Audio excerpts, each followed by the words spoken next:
ವಿದೇಶದಲ್ಲಿ ಕೂತು ಸ್ವಾಮಿ ವಿವೇಕಾನಂದರು ಸನ್ಯಾಸಿ ಗೀತೆ ಬರ್ತಾರೆ, ದಿ ಸಾಂಗ್ ಆಫ್ ಸನ್ಯಾಸಿ ಅಂತ. ಆ ಇಂಗ್ಲಿಷ್ ಅನುವಾದವನ್ನ ಕನ್ನಡಕ್ಕೆ ಅನುವಾದವನ್ನ ಕುವೆಂಪು ಅವರು ಮಾಡಿದ್ದಾರೆ. ಇಂಗ್ಲಿಷ್ ಗೀತೆ ವಿವೇಕಾನಂದರು ಬರೆದಿದ್ದು, ಅದರ ಕನ್ನಡ ಅನುವಾದವನ್ನ ಕುವೆಂಪು ಅವರು ಮಾಡಿದ್ದಾರೆ. ಯಾವತ್ತಾದ್ರೂ ಆ ಹಾಡನ್ನ ಕೇಳಿ ನೋಡಿ. ಹಾಡು ಛಾಗಿಯ ಹಾಡನು ನೀನು ಮಿಂಚಾಯಿ ನೀನು ಸಿಡಲೈ ಮೋಗು ಸನ್ಯಾಸಿ. ವಿವೇಕಾನಂದರು ಬರೆಯುವಂತ ಸಾಲುಗಳು ಯಾವ ಕ್ಷಣದಲ್ಲಿ ಗೊತ್ತೇ? ವಿವೇಕಾನಂದರು ವಿದೇಶಕ್ಕೆ ಹೋದಂತ ಸಂದರ್ಭದಲ್ಲಿ ನೂರಾರು ಸಮಸ್ಯೆಗಳು. ಎಷ್ಟು ಸಮಸ್ಯೆಗಳಂದ್ರೆ, ವಿವೇಕಾನಂದರು ವಿದೇಶಕ್ಕೆ ಹೋಗಿದ್ದು ಒಂದೇ ಒಂದು ಗುರಿಯನ್ನಿಟ್ಟುಕೊಂಡು, ಸರ್ವಧರ್ಮ ಸಮ್ಮೇಳನದಲ್ಲಿ ಭಾಗವಹಿಸಬೇಕು, ನನ್ನ ಭಾರತೀಯ ಪರಂಪರೆಯನ್ನ ಜಗತ್ತಿನ ಮುಂದೆ ಸಾರಬೇಕು. ಪರಿಸ್ಥಿತಿ ಹೇಗಾಯ್ತಂದ್ರೆ, ವಿದೇಶಕ್ಕೆ ಹೋಗಿದ್ದಾರೆ ವಿವೇಕಾನಂದರು, ವಿದೇಶದಲ್ಲಿ ಸರ್ವಧರ್ಮ ಸಮ್ಮೇಳನ ನಡೆಯೋಕ್ಕೆ ಇನ್ನೂ ಅನೇಕ ತಿಂಗಳುಗಳು ಬೇಕಾಗಿದೆ. ಯಾರ ಮನೆಗೆ ಹೋಗಬೇಕು, ಎಲ್ಲಿ ಉಳ್ಕೊಳ್ಬೇಕು, ಯಾವುದೂ ವಿವೇಕಾನಂದರಿಗೆ ತೋಚ್ತಿಲ್ಲ. ವಿವೇಕಾನಂದರಿಗೆ ಯಾರೂ ಸಂಬಂಧಿಕರಿಲ್ಲ. ಭಾರತದಲ್ಲಂದ್ರೆ ಭಾರತದ ಒಂದು ಮನೆ ಮುಂದೆ ನಿಂತ್ಕೊಂಡು ಭವತಿ ಭಿಕ್ಷಾಂದೇಯಿ ಅಂತ ಕೈ ಒಡ್ಡಿದ್ರೆ, ನಮ್ಮ ಭಾರತೀಯ ತಾಯಂದ್ರು ಮನೆಯಲ್ಲಿ ಉಳಿದಿದಂತ ರೊಟ್ಟಿಯನ್ನ ಅನ್ನವನ್ನ ತಂದಾದ್ರೂ ಸನ್ಯಾಸಿಯ ಜೋಳಿಗೆ ಹಾಕ್ತಾರೆ. ಸಂತ ಬಂದಿದ್ದಾನಪ್ಪ, ಅನ್ನದಾನ ಮಾಡಬೇಕು, ಭಿಕ್ಷೆಯನ್ನ ಕೊಡಬೇಕು ಅಂತ. ವಿದೇಶದಲ್ಲ ಪರಂಪರೆ ಇಲ್ಲ.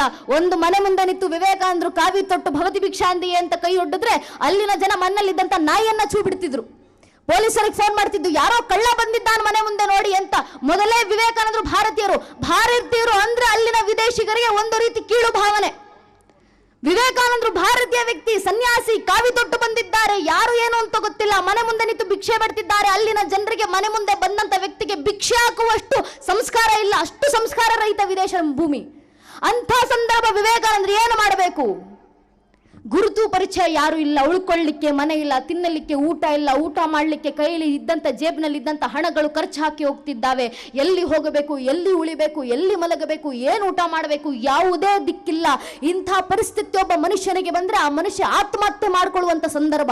ಯಾಕೆ ಗೊತ್ತೇ? ವಿವೇಕಾನಂದರಿಗೆ ಒಂದೆರಡು ಸಮಸ್ಯೆ ಅಲ್ಲ ನನ್ನ ನೆಚ್ಚಿನ ಬಂಧುಗಳೇ. ವಿದೇಶಕ್ಕೆ ಹೋಗಿದ್ದಂತ ವಿವೇಕಾನಂದರು ಅವರ ಪೇಟವನ್ನ ನೋಡಿ, ಅವರು ತೊಟ್ಟಂತ ಕಾವ್ಯವನ್ನ ನೋಡಿ, ಅವರ ಭಾರತೀಯ ಮುಖವನ್ನ ನೋಡಿ, ಮುಖಚರ್ಯನ್ನ ನೋಡಿ ವಿದೇಶದ ಜನರು ವಿವೇಕಾನಂದರ ಮೇಲೆ ಕಲ್ಲೆಸಿತಾ ಇದ್ರು. ಯಾರೋ ಭಾರತೀಯ ಬಂದಿದ್ದಾನೆ ಹುಚ್ಚನ ರೀತಿನಲ್ಲಿ ಅಂತ. ವಿವೇಕಾನಂದರ ಪೇಟಗಳನ್ನು ಇಳಿತಾ ಇದ್ರು ಹಿಂದೆಯಿಂದ ಬಂದು ಮಕ್ಕಳು. ವಿವೇಕಾನಂದರನ್ನು ಹೋಗ್ತಿದ್ರು, ಆಡ್ಕೊಂತಿದ್ರು, ಇಂಡಿಯನ್ ಮಂಕಿಯಾಸ್ ಕಮ್. ಮೊದಲು ಭಾರತದಲ್ಲಿ ಸ್ವತಂತ್ರ ಪೂರ್ವಕ್ಕೂ ಮುಂಚೆ, ಸ್ವತಂತ್ರ ಪೂರ್ವದಲ್ಲಿ ನಮ್ಮ ಭಾರತೀಯ ಹೋಟೆಲ್ಗಳ ಮುಂದೆ ಕೂಡ ಬ್ರಿಟಿಷರು ಒಂದು ಬೋರ್ಡ್ ಅನ್ನು ಹಾಕಿರ್ತಾ ಇದ್ರಲ್ಲ, Indians and dogs are not allowed ಅಂತ. ಭಾರತದಲ್ಲೇ ಭಾರತೀಯರಿಗೆ ಈ ಪರಿಸ್ಥಿತಿ ಅಂದ್ರೆ, ವಿದೇಶದಲ್ಲಿ ಭಾರತೀಯರಿಗೆ ಇನ್ನೆಂಥ ಪರಿಸ್ಥಿತಿ ಇರಬೇಡ. ಆ ಸಂದರ್ಭದಲ್ಲಿ, ಸ್ವತಂತ್ರ ಪೂರ್ವದಲ್ಲಿ, ಸ್ವತಂತ್ರಕ್ಕೂ ಮುಂಚೆ, ಅಂತಹ ಸಂದರ್ಭದಲ್ಲಿ ವಿವೇಕಾನಂದರನ್ನ ಹೊಡಿಬೇಕು, ಯಾರೋ ಕಳ್ಳ ಬಂದಿದ್ದಾನೆ ಅನ್ನೋ ಕಾರಣದಿಂದ ವಿದೇಶಿಗಳು ಕೈಯಲ್ಲಿ ಕೋಲುಗಳು ಇಟ್ಕೊಂಡು ಓಡಾಡಿಸ್ಕೊಂಡು ಬಂದಿದ್ರು ವಿವೇಕಾನಂದರನ್ನ ಹೊಡೆದು ಸಾಯಿಸಬೇಕು ಅಂತ. ಅಂತಹ ಕಠಿಣ ಪರಿಸ್ಥಿತಿ. ಆ ಪರಿಸ್ಥಿತಿಯಲ್ಲಿ ಒಬ್ಬ ಮನುಷ್ಯ ಆತ್ಮಹತ್ಯೆ ಮಾಡ್ಕೊಳ್ಬೇಕು. ಅಂತಹ ಪರಿಸ್ಥಿತಿ ಬಂದಾಗಲೂ ವಿವೇಕಾನಂದರು ಕೂತು ಹಾಡನ್ನಾಡ್ತಾರೆ. ಏಳು ಮೇಲೆ ಏಳು ಸಾಧುವೆ ಹಾಡು ಛಾಗಿಯ ಹಾಡನು, ಏಳು ಹಾಡುತ್ತಾ ಬಡಿದೆಚ್ಚರಿಸು ಮಲಗಿಯ ನಿನ್ನ ಈ ತಾಯಿ ನಾಡನು. ಮಲಗಿದ್ದಾರಪ್ಪ ಭಾರತೀಯರು, ಅವರನ್ನ ಬಡಿದೆಬ್ಬಿಸಬೇಕು ಅಂದ್ರೆ ವಿದೇಶದಿಂದ ಒಂದು ಜಂಕಾರ ಹೊರಡುವಂತ ಅವಶ್ಯಕತೆ ಇದೆ. ಆ ಜಂಕಾರ ನಿನ್ನ ಕಂಠನಾಳದಿಂದ ಹೊರಡಲಿ, ಅದಕ್ಕೋಸ್ಕರ ಎದ್ದು ಬಾ ಸನ್ಯಾಸಿ ಅಂತ ವಿವೇಕಾನಂದರು ತಮಗೋಸ್ಕರ ಹಾಡನ್ನ ಬರ್ಕೊಂಡ್ರು. ಆ ಒಂದು ಹಾಡು ಸಾಕು ನಮ್ಮನ್ನು ಪ್ರೇರಣೆ ಮಾಡ್ಲಿಕ್ಕೆ. ಆ ಒಂದು ಹಾಡು ಸಾಕು. ಕುವೆಂಪು ಅವರು ಎಷ್ಟು ಅದ್ಭುತವಾಗಿ ಅದನ್ನ ಅನುವಾದ ಮಾಡಿದ್ದಾರೆ ಕನ್ನಡದಲ್ಲಿ. ಕುವೆಂಪು ಅವರೇ ಒಂದು ಪುಸ್ತಕವನ್ನ ಬರೆದಿದ್ದಾರೆ ವಿವೇಕಾನಂದರ ಮೇಲೆ, ಸ್ವಾಮಿ ವಿವೇಕಾನಂದ ಅಂತಲೇ ಹೆಸರು. ಆ ಪುಸ್ತಕವನ್ನು ನೋಡ್ತಾ ಇರಬೇಕಾದ್ರೆ ನಾನು ಅನ್ಕೊಂತ ಇದ್ದೆ, ಕುವೆಂಪು ಅವರು ಎಷ್ಟು ಹಿಡಿತ ಅವರಿಗೆ ಕನ್ನಡ ಭಾಷೆನಲ್ಲಿ. ಅಂತದೊಂದು ಪುಸ್ತಕ ಬರೆದ್ರೆ, ರಾಮಾಯಣಕ್ಕೆ ರಾಮಾಯಣ ದರ್ಶನಂ ಅಂತ ಕನ್ನಡದ ಅನುವಾದದ ಪುಸ್ತಕವನ್ನ ತಮ್ಮದೇ ಶೈಲಿನಲ್ಲಿ ಬರೆದಂತ ಕುವೆಂಪು ಅವರು ಸಂಸ್ಕೃತವನ್ನ ಅನುವಾದಿಸಿ ಕನ್ನಡಕ್ಕೆ ಅನುವಾದಿಸಿ ಕನ್ನಡದಲ್ಲೇ ತಮ್ಮ ಹೊಸ ದೃಷ್ಟಿಕೋನವನ್ನ ರಾಮಾಯಣಕ್ಕೆ ನೀಡಬಲ್ಲಂತ ಸಾಮರ್ಥ್ಯ ಇರುವಂತ ಅಂತ ಮಹಾನ್ ಕನ್ನಡದ ಕುವರ, ಅಂತ ಮಹಾನ್ ಕನ್ನಡದ ಕವಿಗಳು ಕುವೆಂಪು ಅವರು ಒಂದು ಪುಸ್ತಕ ಬರೀತಾರೆ ಅಂದ್ರೆ, ಆ ಪುಸ್ತಕದ ಮೊದಲನೇ ಸಾಲೆ ರೋಮಾಂಚನವಾಗಿರಬೇಕು. ಆ ಪುಸ್ತಕದ ಮೊದಲನೇ ಅಕ್ಷರವೇ ರೋಮಾಂಚನವಾಗಿರಬೇಕು.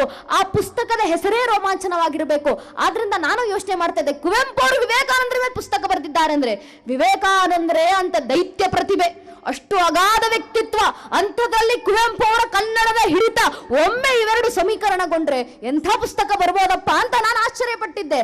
ಪುಸ್ತಕ ತೆಗೆದು ನೋಡಿದೆ, ಪುಸ್ತಕದ ಹೆಸರು ಏನೋ ವಿಭಿನ್ನವಾಗಿರುತ್ತೆ ಅಂತ ನೋಡಿದ್ರೆ ಪುಸ್ತಕದ ಹೆಸರು ಅಷ್ಟೇ, ಸ್ವಾಮಿ ವಿವೇಕಾನಂದ. ನನಗೆ ಆಶ್ಚರ್ಯ ಆಯಿತು. ಕುವೆಂಪು ಅವರು ಕನ್ನಡ ಬರೀತಾರೆ, ಒಂದು ಪದಕ್ಕೆ ಹೆಂಗೆಲ್ಲ ಯಾವ ಯಾವ ರೀತಿನಲ್ಲೆಲ್ಲ ಅದಕ್ಕೆ ವ್ಯಾಖ್ಯಾನವನ್ನು ಬರೆದಿದ್ದಾರೆ ಗೊತ್ತಾ. ಮಳೆ ಬಂತು ಅಂತ ನಾವು ಸಾಮಾನ್ಯ ಭಾಷೆನಲ್ಲಿ ಹೇಳ್ತೀವಿ, ಮಳೆ ಬಂತು ಅಂತ, ಮಳೆ ಗರಿತು. ಕುವೆಂಪು ಅವರು ಹಾಗೆ ಬರಲಿಲ್ಲ. ವರ್ಷ ಭೈರವದಲ್ಲಿ ಕುವೆಂಪು ಅವರು ಬರೀತಾರೆ, ಕದ್ದಿಂಗಳು ಕಗ್ಗತ್ತಲು ಕಾರ್ಗಾಲದ ರಾತ್ರಿ, ಸಿಡಿಲು ಮಿಂಚಿಗೆ ನಡುಗುತ್ತಿವೆ ಪರ್ವತವನ ಧಾತ್ರಿ, ತುದಿಯಿಲ್ಲದೆ ಮೊದಲಿಲ್ಲದೆ ಹಿಡಿದಂಬರವನ್ನು ತಬ್ಬಿದೆ ಕಾದಂಬಿನಿ ರಾಶಿ, ನಿರ್ಧಯ ಕಠಿಣಾಘಾತ ದಿಕುಂಬಿನೇನು ಅಪ್ಪಳಿಸಿದೆ, ಗಿಡತ್ತರೆ ಭೋರೆನ್ನುತ್ತೆ ಬಿರುಗಾಳಿ ಬೀಸಿ ಅಂತ ಮಳೆ ಬಂತು ಅನ್ನೋ ಒಂದು ಪದಕ್ಕೆ ಇಷ್ಟೆಲ್ಲ ವ್ಯಾಖ್ಯಾನ ಬರೆದಂತವ್ರು. ಇದು 3 ಸಾಲುಗಳು, ಒಂದು ಸಾಲನ್ನು ಹೇಳಿದ್ ನಾನು ನಿಮಗೆ. ಇಷ್ಟು ಕನ್ನಡದ ಹಿಡಿತ ಕುವೆಂಪು ಅವರು ಬರೆದ ವಿಶೇಷವಾಗಿ ಬರೀಬೇಕಲ್ಲ ಅಂತ ಅವ್ರು ಒಂದೇ ಸಾಲ ಬರೆದು. ಸ್ವಾಮಿ ವಿವೇಕಾನಂದ ಅಷ್ಟೇ ಪುಸ್ತಕದ ಹೆಸರು. ಏನಕ್ಕೆ ಅಂತ ಓದ್ತಾ ಅರ್ಥ ಆಯ್ತು ನನಗೆ. ವಿವೇಕಾನಂದರಿಗೆ ಇನ್ನೇನಂತ ಹೇಳಲಿಕ್ಕೆ ಸಾಧ್ಯ ನಾವು. ವಿವೇಕಾನಂದ ಅಂದರೆ ಸ್ವಾಭಿಮಾನ, ವಿವೇಕಾನಂದ ಸ್ವತಂತ್ರದ ಹೊಸ ಹಾದಿ, ವಿವೇಕಾನಂದ ಅಂದರೆ ಕ್ರಾಂತಿ, ವಿವೇಕಾನಂದ ಅಂದರೆ ಕರ್ಮ, ವಿವೇಕಾನಂದ ಅಂದರೆ ಕೌಶಲ್ಯ, ವಿವೇಕಾನಂದ ಅಂದರೆ ಅಂತಸ್ಥೈರ್ಯ, ವಿವೇಕಾನಂದ ಅಂದರೆ ಆತ್ಮಬಲ, ವಿವೇಕಾನಂದ ಅಂದರೆ ಮನೋಬಲ, ವಿವೇಕಾನಂದ ಅಂದರೆ ದೇಹಬಲ, ವಿವೇಕಾನಂದ ಅಂದರೆ ದೇಶಭಕ್ತಿ, ವಿವೇಕಾನಂದ ಅಂದರೆ ದೇಶಪ್ರೇಮ, ವಿವೇಕಾನಂದ ಅಂದರೆ ಧರ್ಮಭಕ್ತಿ, ವಿವೇಕಾನಂದ ಅಂದರೆ ಧರ್ಮ ಪ್ರೇಮ, ವಿವೇಕಾನಂದ ಅಂದರೆ ನಾಡಿನ ಅಸ್ತಿತ್ವ, ವಿವೇಕಾನಂದ ಅಂದರೆ ಖುದ್ದು ಭಾರತೀಯತೆ, ವಿವೇಕಾನಂದ ಸ್ವಯಂ ತಾಯಿ ಭಾರತಾಂಬೆಯ ವರಪುತ್ರನಾಗಿ ಹುಟ್ಟಿದಂತ ಹುಡುಗ, ವಿವೇಕಾನಂದ ಅಂದರೆ ಸ್ವಯಂ ಕೇಸರಿ, ವಿವೇಕಾನಂದ ಅಂದರೆ ವೇದಾಂತ ಸಿಂಹಗರ್ಜನೆ, ವಿವೇಕಾನಂದ ಅಂದ್ರೆ ಭಾರತೀಯತೆಯ ಶಂಖನಾದ, ವಿವೇಕಾನಂದ ಅಂದ್ರೆ ತಾಯಿ ಸರಸ್ವತಿಯನ್ನ ತನ್ನ ಜೀವನದಲ್ಲಿ ನಲಿದಾಡುವಂತೆ ಮಾಡಿದಂತ ವ್ಯಕ್ತಿ, ವಿವೇಕಾನಂದ ಅಂದ್ರೆ ರಾಮಕೃಷ್ಣರ ಮಾನಸ ಪುತ್ರ, ವಿವೇಕಾನಂದ ಅಂದ್ರೆ ಖುದ್ದು ಭಾರತ ದೇಶ, ವಿವೇಕಾನಂದ ಅಂದ್ರೆ ಇಲ್ಲಿ ಕೂತಿರುವಂತ ನಾವು ನೀವುಗಳು, ವಿವೇಕಾನಂದ ಅಂದ್ರೆ ಈ ದೇಶದ ತರುಣ, ಈ ದೇಶದ ತರುಣಿ, ವಿವೇಕಾನಂದ ಅಂದ್ರೆ ಯೌವನ, ವಿವೇಕಾನಂದ ಅಂದ್ರೆ ವ್ಯಕ್ತಿತ್ವ. ಇಂಥ ವಿವೇಕಾನಂದ ತನ್ನ 3.5 ನಿಮಿಷದ ಭಾಷಣದಿಂದ ಇಡೀ ಪಾಶ್ಚಿಮಾತ್ಯ ಜಗತ್ತನ್ನ ತನ್ನ ಕಾಲಡಿಯಲ್ಲಿಟ್ಟು ಆಳಿದಂತ ವ್ಯಕ್ತಿತ್ವ. ಅಂಥ ವಿವೇಕಾನಂದರನ್ನ ಓದ್ತಾ ಇದ್ದಾಗ ಅರ್ಥ ಆಗುತ್ತೆ, ವಿವೇಕಾನಂದ ಅಂದ್ರೆ ವಿವೇಕಾನಂದ. ವಿವೇಕಾನಂದರಿಗೆ ಇನ್ನೊಂದು ಸಮನಾರ್ಥಕ ಪದ ಹುಟ್ಟಲಿಕ್ಕೆ ಸಾಧ್ಯವೇ ಇಲ್ಲ. ವಿವೇಕಾನಂದರಿಗೆ ಸಮನಾಗುವಂತ ಹೆಸರನ್ನ ನಾವು ಇನ್ನೊಂದು ಕೊಡ್ಲಿಕ್ಕೆ ಸಾಧ್ಯವೇ ಇಲ್ಲ.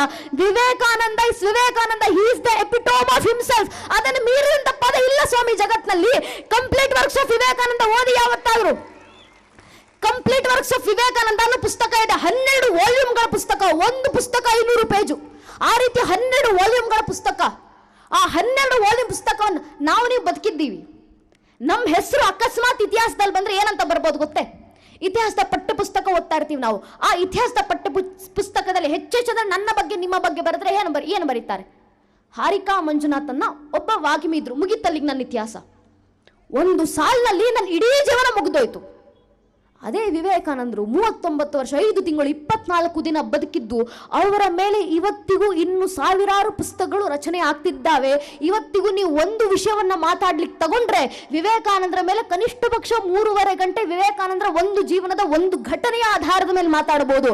ನೀವು ಜಗತ್ನಲ್ಲಿ ಯಾವ ವಿಷಯ ತಗೊಳ್ಳಿ, ಬಯಾಲಜಿ, ಕೆಮಿಸ್ಟ್ರಿ, ಫಿಸಿಕ್ಸ್, ನೀವು ಏನನ್ನು ಬೇಕಾದ್ರೂ ತಗೊಳ್ಳಿ, ವಾರ್ ಟೈಮ್ ಏನು ತಗೊಂಡ್ರು ಮಾತಾಡಿದ್ರು ಕೂಡ ವಿವೇಕಾನಂದರ ಮಾತನ್ನು ಹಿಡ್ಕೊಂಡು ನೀವು ಪರವಾಗೂ ಮಾತಾಡಬಹುದು, ವಿರೋಧವಾಗೂ ಮಾತಾಡಬಹುದು. ವಿವೇಕಾನಂದ ಹೇಳಿರುವಂತ ಮಾತುಗಳನ್ನ ಇವತ್ತು IFS ಆಫೀಸರ್ ಕೋಟ್ ಮಾಡ್ತಾರೆ. ವಿವೇಕಾನಂದ ಹೇಳಿರುವಂತ ಮಾತನ್ನ ಒಂದು ಶಾಲೆಯ ಪ್ರೆಸಿಡೆಂಟ್ ಕೋಟ್ ಮಾಡ್ತಾರೆ. ವಿವೇಕಾನಂದ ಹೇಳಿರುವಂತ ಮಾತನ್ನ ಶಾಲೆಯ ಶಿಕ್ಷಕರು ಕೋಟ್ ಮಾಡ್ತಾರೆ. ವಿವೇಕಾನಂದ ಹೇಳಿರುವಂತ ಮಾತನ್ನ ವಿದ್ಯಾರ್ಥಿಗಳು ಕೋಟ್ ಮಾಡ್ತಾರೆ. ವಿವೇಕಾನಂದ ಹೇಳಿರುವಂತ ಮಾತನ್ನ ಪೋಷಕರು ಕೋಟ್ ಮಾಡ್ತಾರೆ. ವಿವೇಕಾನಂದ ಹೇಳಿರುವಂತ ಮಾತನ್ನ ಜಡ್ಜ್ ಕೋಟ್ ಮಾಡ್ತಾರೆ. ವಿವೇಕಾನಂದ ಹೇಳಿರುವಂತ ಮಾತನ್ನ ಲಾಯರ್ ಕೋಟ್ ಮಾಡ್ತಾರೆ. ವಿವೇಕಾನಂದ ಹೇಳಿರುವಂತ ಮಾತನ್ನ ಡಾಕ್ಟರ್ ಕೋಟ್ ಮಾಡ್ತಾರೆ. ಅಷ್ಟೇ ಯಾಕೆ, ವಿವೇಕಾನಂದ ಹೇಳಿರುವಂತ ವ್ಯಕ್ತಿಯನ್ನ ಸಮಾಜದ ಕೊನೆಯ ವ್ಯಕ್ತಿ ಸಹ ಕೋಟ್ ಮಾಡಬಲ್ಲ. ಅಷ್ಟು ಮಾತಾಡಿದ್ದಾರೆ ವಿವೇಕಾನಂದರು 39 ವರ್ಷದಲ್ಲಿ. 39 ವರ್ಷದಲ್ಲಿ ಮೊದಲನೇ 20 ವರ್ಷ ಬಿಟ್ಟುಬಿಡಿ ನೀವು. 20 ವರ್ಷ ಭಾರತದಲ್ಲಿ ಪರಿವ್ರಾಜಕರಾಗಿ ತಿರುಗಾಡಿದ್ದಾರೆ, ರಾಮಕೃಷ್ಣರ ಹತ್ರ ಅಧ್ಯಯನ ಮಾಡಿದ್ದಾರೆ, ಕಾಳಿ ಮಾತೆ ಆರಾಧನೆ ಮಾಡ್ಕೊಂಡಿದ್ದಾರೆ. ಇಷ್ಟು 20 ವರ್ಷ ಬಿಟ್ಟರು. ಇಲ್ಲಿ ಉಳಿದ 15 ವರ್ಷದಲ್ಲಿ ಇಷ್ಟೆಲ್ಲ ಸಾಧನೆ ಹೇಗ್ರಿ? ಉಳಿದಂತ 10-20 ವರ್ಷದಲ್ಲಿ ಇಷ್ಟೆಲ್ಲ ಸಾಧನೆ, ಇಷ್ಟೆಲ್ಲ ಮಾತುಗಳು. ವಿವೇಕಾನಂದರು ಆಡಿದಂತ ಒಂದೊಂದು ಮಾತಿನ ಮೇಲೆ PhD ಮಾಡೋರಿದ್ದಾರೆ ಗೊತ್ತಾ ಇವತ್ತಿಗೂ. ವಿವೇಕಾನಂದರು ಚಿಕಾಗೋದಲ್ಲಿ ಮಾತಾಡಿದಂತ 3.5 ನಿಮಿಷದ ಭಾಷಣದ ಮೇಲೆ ಕನಿಷ್ಠ ಪಕ್ಷ 3,000 ಪುಟಗಳ PhD ಥೀಸಿಸ್ ಅನ್ನ ಬರೆದು ಡಾಕ್ಟರೇಟ್ ತಗೊಳ್ಳಬಲ್ಲಂತ ಸಾಮರ್ಥ್ಯ ವಿವೇಕಾನಂದರು 3.5 ನಿಮಿಷದ ಒಂದು ಭಾಷಣಕ್ಕಿದೆ. ಅಷ್ಟು ಮಾತಾಡಿದ್ರು ವಿವೇಕಾನಂದರು. ಮತ್ತಷ್ಟು ಭಾರವತ್ವ ಮಾತು ಯಾರು ಬೇಕಾದ್ರೂ ಆಡ್ತಾರೆ, 16,000 ಜನ ಮಾತಾಡ್ತಾರೆ. ಅದಲ್ಲ ಮಾತು ಯಾವುದು ಗೊತ್ತೇ? ವಿವೇಕಾನಂದರು ಆಡಿದಂತ ಮಾತುಗಳು ಮಂತ್ರವಾಯಿತು. ನಾವು ಹೇಳ್ತೀವಲ್ಲ ವಾಯುಸ್ತುತಿನಲ್ಲಿ, ಅವತ್ತು ಮಾಂ ಅವತ್ತು ವಕ್ತಾರಂ.